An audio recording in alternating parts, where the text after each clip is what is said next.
Hey there, book team. Noah. Everyone who reads it must converse is the channel. Today is an author spotlight of the one, the only, Stephen King. Yes, you might see a bunch of Stephen King here up on the shelf like I do for my author spotlights and think, hey, um, is that all the Stephen King you got? Definitely not. That's the Stephen King that I'm not going to talk about in this video specifically. And definitely the author that I own the most books by.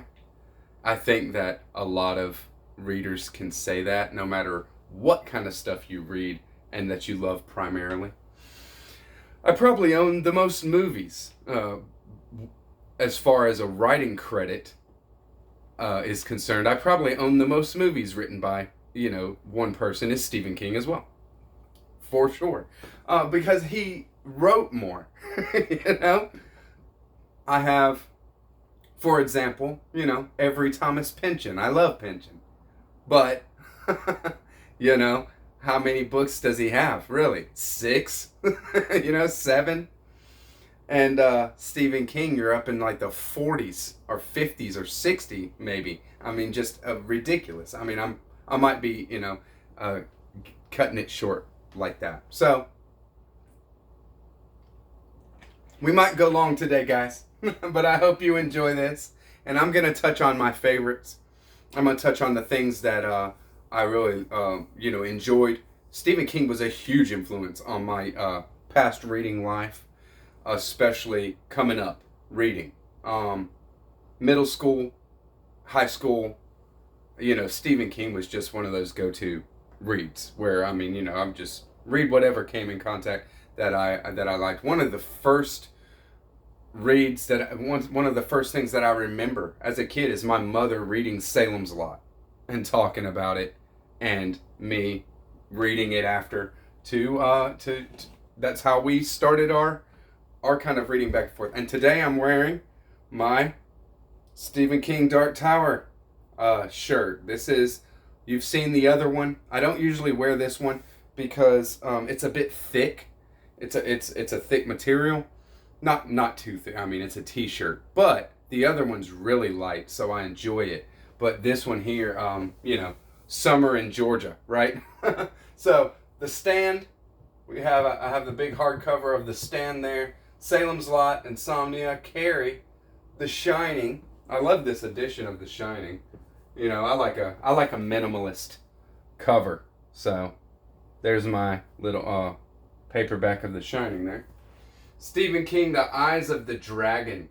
That was a huge, great book for me. 2 that I have not read. The Institute. My mother got it for me when it came out just this last year. Stephen King, The Institute, and Dr. Sleep. I have not read. Perhaps soon, I have some Dark Tower series there. My unopened first edition of the Dark Half here. And then the Concordance. Stephen King's Concordance for Dark Tower right there. So I'm not going to touch on these too much with the exception of the Dark Tower series. We'll get to that when we get there.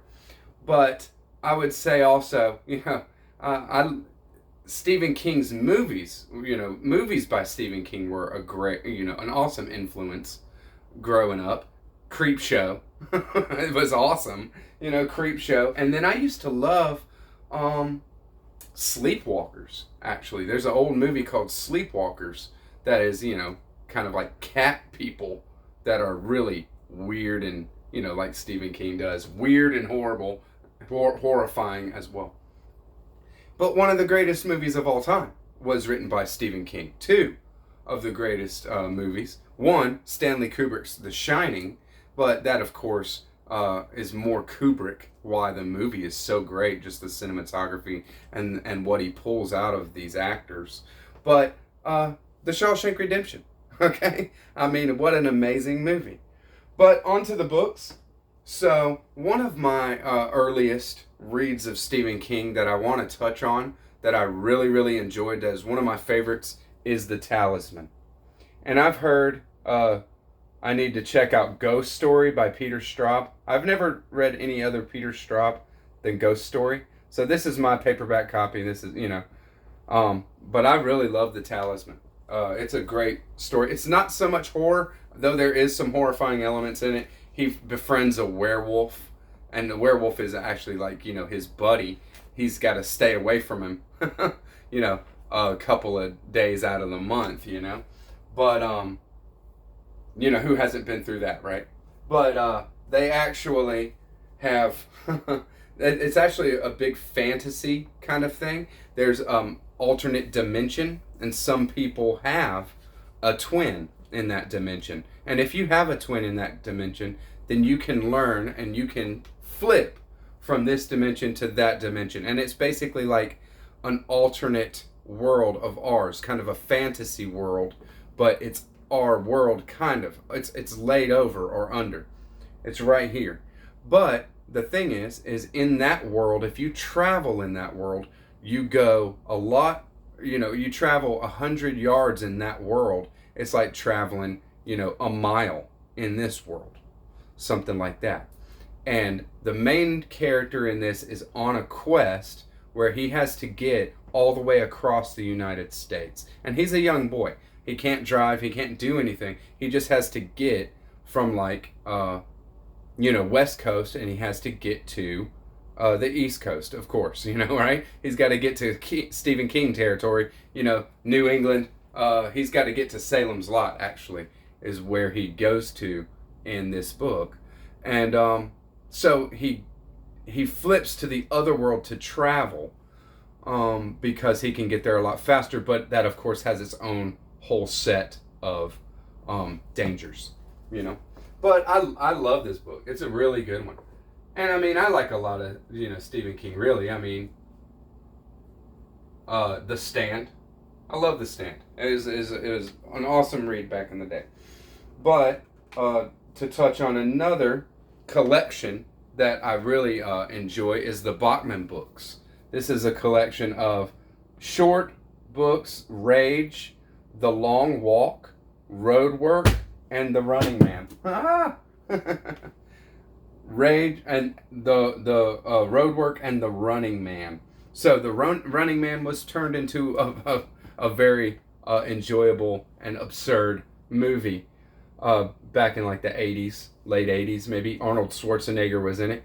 The Running Man, awesome. But The Long Walk, that story has stuck with me for a very long time.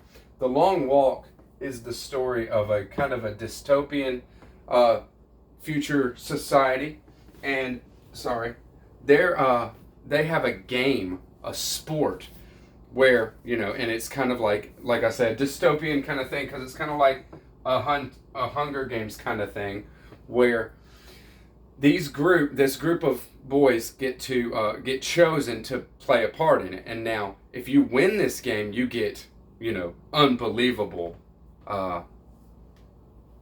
prestige and money, anything you want. You just become a complete superstar, and your life is set from here on out. But if you lose, you die, and only one person can win. And the game goes like this: you have to start walking, you have to maintain 4 miles per hour, and may the best boy win. Okay, you get 3 strikes, and once you get 3 strikes, they shoot you. You know what I mean? It's really, really tough like that. But it is, this group of boys. They all start off, and they're all friendly, and they're all, talking and hey man, my name's Josh, and whatever. And by the time the first boy gets his 3rd strike, things start to change really quick, and it is very cool. It is a very cool story, as far as and like I said, stuck with me for a long time. The most scariest Stephen King book ever that I've ever read, that really got to me and gave me the chills the most, and I just, I would not recommend it unless you just really want to be scared, is Pet Sematary. And this, the old movie scared me as a kid. I mean, it's just got some real horrific elements to it. But the book, the experience of reading this, and you see, I got just an old beat up copy. I've had it for so long, but I mean, I just remember thinking, man, I want to keep reading this. This is so hardcore and just hard to handle. But an awesome story. I mean, it's just awesome. So I can't say enough about it. If you're a horror fan and you haven't read Pet Sematary, then go for it. I'm not too much into horror now, and I haven't kept up with. I don't read shock value stuff except for I do read Chuck Palahniuk. I've read almost all of his stuff. So there's times when I'll go for something if I think that I can gain something from it like that. But I don't go for just the horror genre too much. It's going to take somebody giving me a really strong recommendation and telling me, what they think about it. But Stephen King is, he's a gateway for everybody into reading, right? The best book on writing that I've read personally, that I really gained a lot from it, I think, is Stephen King's book as well on writing. So there's a lot of autobiographical stuff in here. It's pretty cool to kind of hear about his journey, but his process is illustrated in here, and it's very cool. I mean, it depends on what you're going to resonate with as a writer and that kind of thing, of course. But I was writing this book that I'm going through and revising and editing now, and just fleshing out and stuff. And my process of writing it was very much Stephen King's style. And I'll give you a little taste. There's all kinds of good advice as far as how to write or what not to do kind of stuff. And that kind of stuff is kind of generic. You're going to hear it everywhere.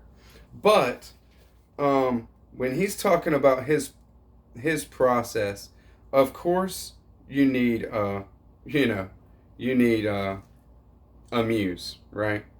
And Stephen King's muse is like this gruff old man, with a cigar hanging out of his mouth. That's Stephen King's muse. And when he's there, he's just there. And he's just there with him, And, we all have our own thing. And I mean, Stephen King he's not coming out to be,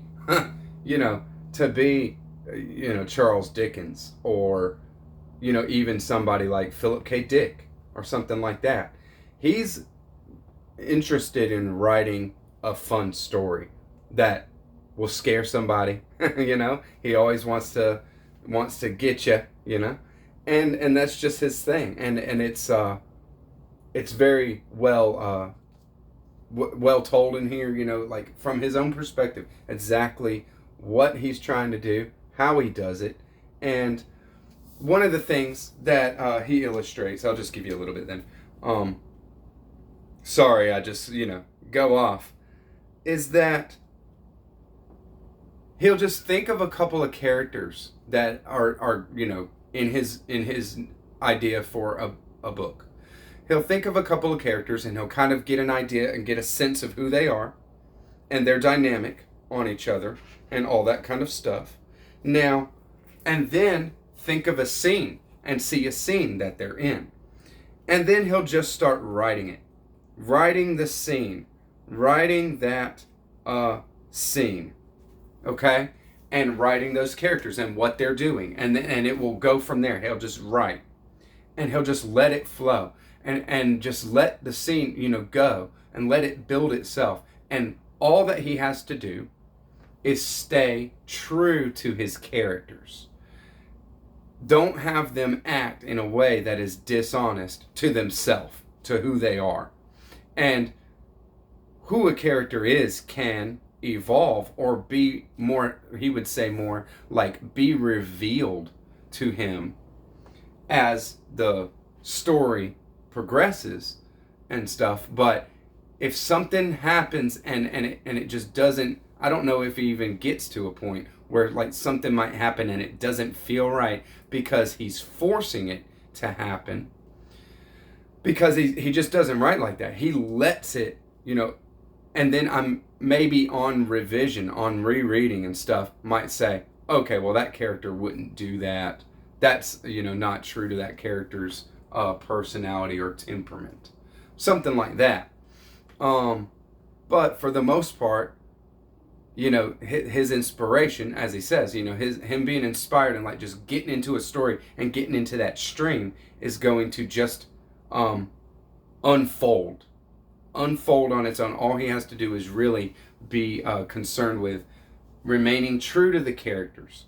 And I love just one more point on writing is when he talks about what writing is. And what is writing? Well, it is telepathy, of course. He can write something down, and in that in the time period between him writing and where he's at, he can communicate to where you're at in a whole different time. And that is telepathy. So to him, he says, well, writing is telepathy, of course. So Stephen King on writing, I definitely recommend it. Was just one of my favorite, best books on writing that I've ever read, and I haven't read much, to tell you the truth. I'm not coming at it very critically and saying, oh, it's better than this, that, or the other. But it is good. If you want to write, if you want to get an idea of process, there's definitely gems in there. So, the big Stephen King awesome series that was my favorite series that I ever read until I read Dune. So, all you Dark Tower heads out there that love the Dark Tower, read Dune. Okay? I would definitely point you there, because it is just awesome. But the Dark Tower series is fantastic, and it's totally different. It's unique, and what it does, well, it does everything. So I'm gonna go through some of it with no spoilers, but we're just gonna talk about it. The Gunslinger is the first one. Very weird book, very disjointed. And it was early Stephen King. And when he wrote it, he did not know, where he was going with this whole series. For sure. He probably didn't know where he was going with this whole series in the first 3 books. After the first 3 books, he took a break from that series for years and years and years and years. So, the Drawing of the Three is the second one there. That's probably my favorite, if not, right there, top 1 or 2 from the whole series. Because the ideas in it are so interesting, and how it plays out is so interesting. So, 1 and 2, and then 3 is The Wastelands. This is a very, very cool book. It gets, Stephen King always gets some flack, I tell you. But I love Blaine the Monorail, this kind of AI train that has gone psychotic, is what Blaine the Monorail is. And they get a ride from. It is totally and completely crazy. But the house that is actually a demon, the demon house, that kind of thing will stick with you. And the just the whole thing of this, in this book, the worlds, our world and Roland's world. Roland is the gunslinger. they've already been kind of breached by Jake, but in this book they really start to intertwine, and you start to see that all the worlds are connected, you know. And then there's a little digression after that. That's where Stephen King took a long break, and he came back, and the gunslingers, all the group, Roland's posse, are in a place where they have to kind of hold up for a while, and Roland tells them the story of his first mission as a gunslinger, and that book is called Wizard in Glass, and it is a beautiful story. It's disturbing, it's crazy, and why I say it's beautiful, because, you know, I didn't necessarily think when I read it when I was young that it's beautiful. You know, there are some very cool elements and ideas in this, but at this point in the story, book 4, Stephen King and others, Jay Lee is the artist, started doing graphic novels, and they started and did that story. They did the story of A Wizard in Glass, and they did it in graphic novel form. This is the first one, The Gunslinger Born.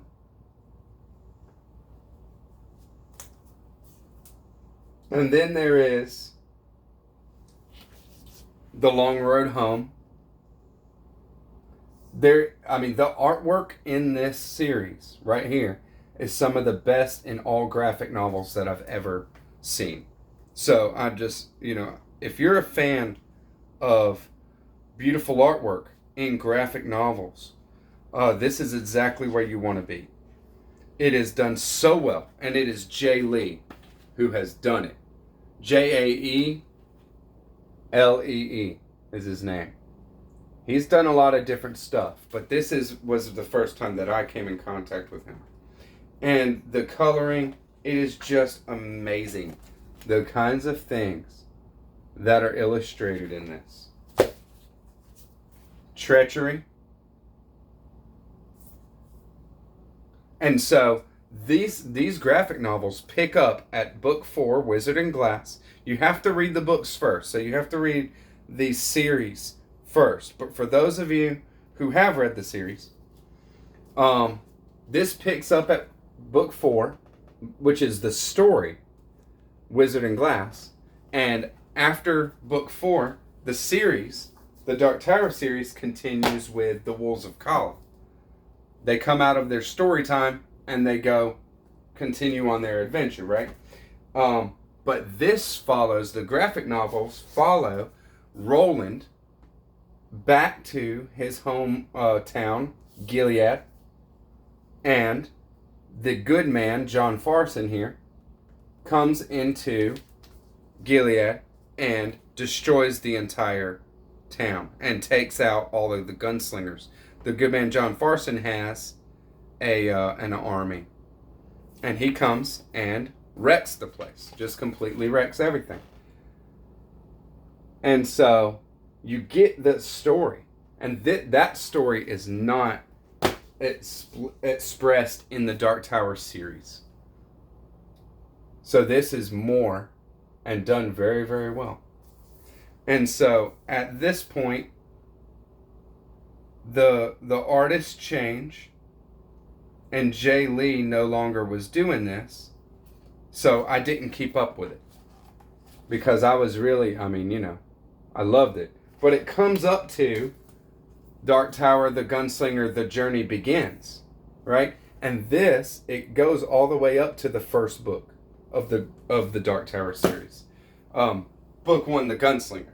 So once they got there in the graphic novels, I stopped because I was like, well, why would I? I can read the book again if I want. I'm sure Stephen King is doing something with that, but I have not read it. And it's, like I said, it's not Jay Lee.